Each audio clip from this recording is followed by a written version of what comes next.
Last chapter में नागी की family और एरिका सब बीच पे गए हुए थे, पर एंड में जब पूरी फैमिली होटल जा रही थी तो एरिका उनके साथ नहीं गई थी, वो सोसुके से मिलने गई थी। अब वो सोसुके को बीच हाउस लेकर जाती है जहाँ लास्ट ईयर वो नागी हीरो और साची के साथ गई थी। वो उसे वो जगह दिखाती है जहाँ वो हाइट मापते थे। वो बताती है उसे वहीं से उसकी याद आती थी। सोसुके कहता है तुम मुझे भूल गई थी। कुछ देर चुप रहने के बाद एरिका कहती है तुम 10 साल तक गायब हो गए थे और तब मैं बस प्री स्कूल में थी और मैंने कभी तुम्हें अपने भाई की नजर से नहीं देखा। फिर वो उससे लेट आने के लिए सॉरी कहती है। वो बताती है वो योहेई डैड के रेस्टोरेंट में हेल्प करवा रही थी। सोसुके कहता है कोई बात नहीं, मैं तो बस तुम्हारे साथ ड्राइव पे जाना चाहता था। एरिका पूछती है आज तुमने क्या क्या किया। वो कहता है वो करी शॉप्स पे गया था। फिर वो कहता है उसने नहीं सोचा था कि वो मीनो फैमिली के साथ एरिका की इतनी अच्छी बनेगी। एरिका कहती है आखिर मेरा उनके साथ खून का रिश्ता है। सीन शिफ्ट होता है। साची ने एरिका को मैसेज किया था कि डिनर का टाइम हो गया है। एरिका कहती है मेरा इंतजार मत करो, तुम खा लो। साची को समझ नहीं आता वो बीच हाउस पे क्या कर रही थी।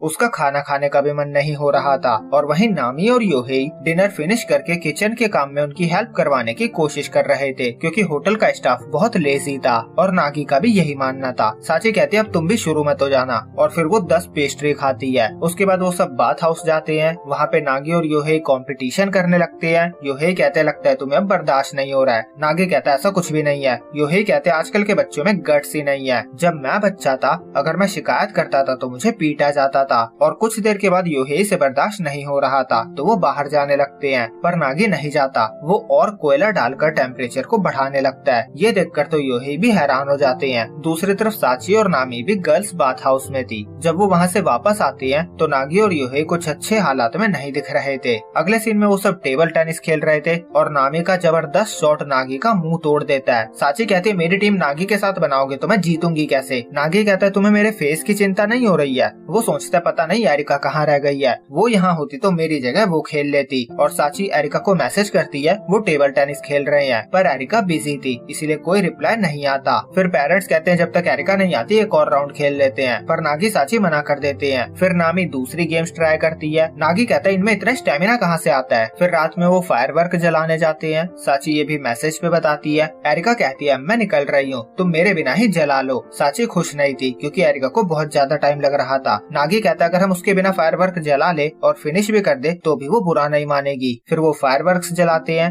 नागी कहता है ये आवाज नहीं करते पर ये रिलैक्सिंग है। साची कहती है मैं खुश हूँ कि हम सब एक साथ यहाँ आए हैं। तुम्हारे जाने के बाद से हमें कभी ऐसा चांस ही नहीं मिला और मॉम और डैड को भी मजा आ रहा है। वो कहते हैं मैं तुम्हारे साथ और टाइम बिताना चाहती हूँ। दूसरी तरफ एरिका बीच हाउस से निकल ही रही थी। वो उसे इनवाइट करने के लिए सोसुके को थैंक्स कहती है जिस वजह से वो इतने दिनों बाद उससे मिल पाई। वो उसे अपने साथ चलने के लिए कहती है जिससे वो नागी मॉम और डैड से मिल पाए, पर सोसुके कहता है उन्हें झटका लगेगा। फिर वो कहता है मुझे तुमसे कुछ बात करनी है। वो कहता है चलो शादी कर लेते हैं। एरिका सरप्राइज हो जाती है। सोसुके कहता है मैं अभी करने को नहीं कह रहा हूँ, 2 साल में, इस बारे में सोचना। इसके बाद एरिका होटल के लिए निकल जाती है। वो वापस नागी की फैमिली को ज्वाइन करती है। उस समय वो सब फायरवर्क जला रहे थे। सब एरिका के लिए परेशान थे क्योंकि उसे बहुत ज्यादा टाइम लग गया था। नागी पूछता है क्या कोई प्रॉब्लम हो गई थी। एरिका कहती है नहीं सब ठीक है, हाउसकीपर ने हाउस को साफ सुथरा रखा हुआ है। योहेई कहते हैं तुम्हें इतना सब कुछ करना पड़ता है। नामी कहती है लगता है अमीर होना आसान नहीं है। तभी एरिका की नजर फायरवर्क्स पे पड़ती है। साची कहते हैं तुम्हें इतना टाइम लग रहा था तो हमने तुम्हारे बिना स्टार्ट कर दिया और तुमने भी तो कहा था। नागी कहता है अभी भी कुछ बचे हुए हैं, जलाना चाहोगी। एरिका हाँ कहती है, पर तभी उसका पेट भूख से आवाज करने लगता है और मॉम और डैड उसे खाने के लिए ले जाते हैं। एक पल के लिए एरिका पीछे मुड़कर नागी को देखती है और फिर वो उनकी बात मानकर उनके साथ चली जाती है। नागी और साची भी उन्हें ज्वाइन करती है और सब रामेन खाते हैं। उसके बाद एरिका बाथ हाउस चलने को कहती है। साची कहती है पर हम पहले ही बात ले चुके हैं। एरिका कहती है पर मैं अकेली पड़ जाऊंगी और नामी जाने के लिए रेडी हो जाती है और वो साची को भी लेकर जाती है। योहेई नागी से कहते हैं तुम भी दोबारा चलोगे क्या। नागी मना कर देता है। वो कहता है एरिका हमारी फैमिली में घुल मिल गई है। योहेई कहते हैं उसने 1 महीना हमारे साथ बिताया है, ऐसा तो होना ही था।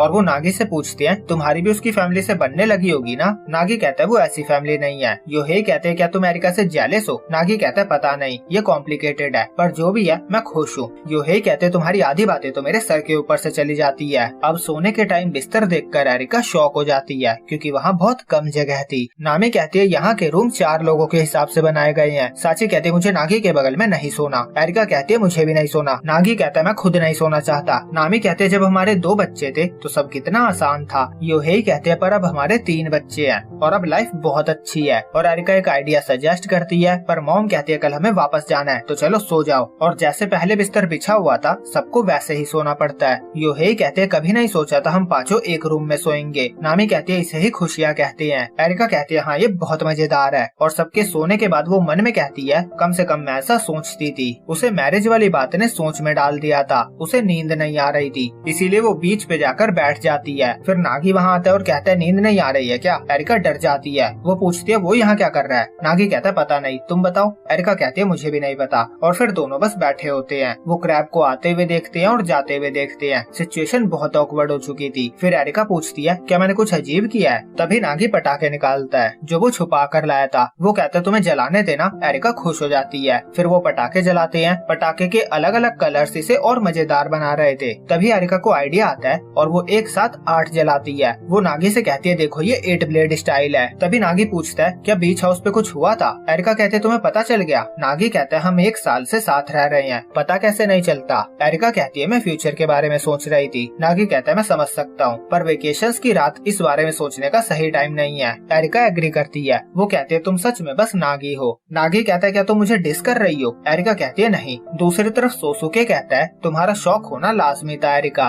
पर ये सब नागी की खुशियों के लिए भी है। और यहीं पे ये चैप्टर एंड होता है।